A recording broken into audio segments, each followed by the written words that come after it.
bienvenue au deuxième cours de Zoé intitulé « S'épanouir ». Je suis Agniac et je représente le réseau Zoé dans la francophonie.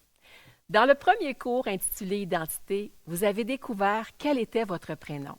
Vous avez fait un cheminement pour répondre à de grandes questions telles que « Qui suis-je » et « Que suis-je censé faire ?» Et ensemble, nous avons appris que Dieu est en mission dans notre monde. Comme le dit Christopher Wright, un théologien réputé, Dieu est en mission pour reconquérir le monde et réconcilier les gens avec lui. Et le peuple de Dieu a un rôle précis à jouer dans cette mission. Nous avons appris que nous avons tous un rôle précis à jouer dans cette mission. Il a déposé en nous des dons, des forces uniques à utiliser. Nous avons un appel pour un but. Nous avons tous un prénom unique. Nous avons la responsabilité de reconnaître le dépôt de Dieu en nous et le développer davantage.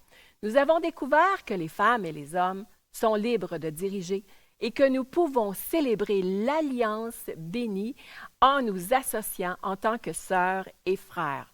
En faisant le schéma chronologique de notre leadership, nous avons vu que Dieu est à l'œuvre dans nos vies depuis le tout début, parce que notre confiance est dans un Dieu fidèle.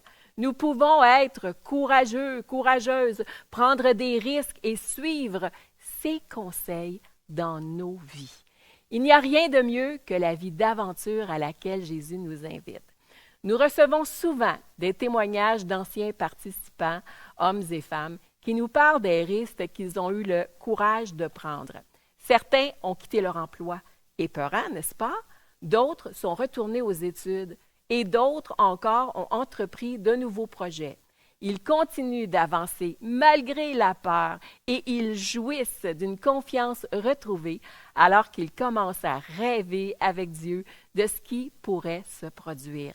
Mais c'est difficile, c'est vraiment difficile. Parfois, nous nous sentons forts, fortes et pleins d'énergie quand nous commençons à prendre des risques. Mais nous avons du mal à rester motivés ou bien la peur ressurgit. Ou alors, nous commençons à avoir des problèmes relationnels avec les autres membres de l'équipe et nous nous retirons. Le rôle de leader n'est pas facile. Et pour être honnête, c'est souvent nous qui faisons obstacle. C'est pourquoi nous avons créé ce cours intitulé « S'épanouir ». Ce cours nous aidera à examiner nos vies pour identifier ce qui nous freine. Chacun de nous sera encouragé à progresser vers une plus grande maturité et à assumer la responsabilité personnelle de sa propre croissance continue. J'aime vraiment ce passage dans Jean 10 où Jésus a dit « Moi, je suis venu pour que les gens aient la vie et pour que cette vie soit abondante. » C'est la version parole de vie. Fait intéressant, dans le texte original, le mot utilisé ici pour vie est Zoé. Lorsque nous recevons Jésus comme notre Seigneur et Sauveur, nous entrons dans une merveilleuse relation. Nous recevons littéralement la vie de Christ. En effet, la vie que Dieu vit lui-même nous est partagée. Prenez un moment pour réfléchir à cela.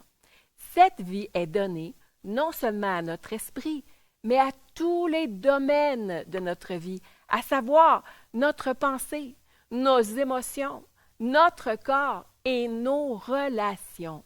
Dieu nous transforme. Il guérit notre passé. C'est tellement une bonne nouvelle. Il restaure notre identité, nous montre notre raison d'être et nous permet de vivre la vie pour laquelle nous avons été créés. Les leaders spirituels comme Sainte Thérèse d'Avila et Saint Jean de la Croix parlent du concept de spiritualité active et passive. Avec la spiritualité passive, c'est « que fait Dieu ?» Nous savons que seul Dieu est celui qui nous transforme, mais recevoir sa vie nous oblige à nous ouvrir à la croissance que Jésus apporte. Dans la spiritualité active, nous nous appliquons à la tâche de la maturité et cela requiert de l'auto-leadership. Ce cours vous aidera dans ce cheminement. Donc, à la fin de ce cours, vous aurez évaluer les meilleures façons de connecter avec Dieu en tant que la personne unique que vous êtes. Vous aurez appris à identifier et à surmonter les schémas de pensée toxiques qui vous freinent. Vous aurez identifié des émotions et reconnu l'importance de l'intelligence émotionnelle et la façon de la développer. Vous aurez évalué vos pensées et vos comportements relatifs à votre bien-être physique. Vous aurez établi un plan personnel d'auto-leadership pour appuyer votre croissance continue et votre maturité. Tout au long du cours, vous serez à l'écoute pour l'invitation de Dieu. Allons-y maintenant. Commençons sans plus tarder.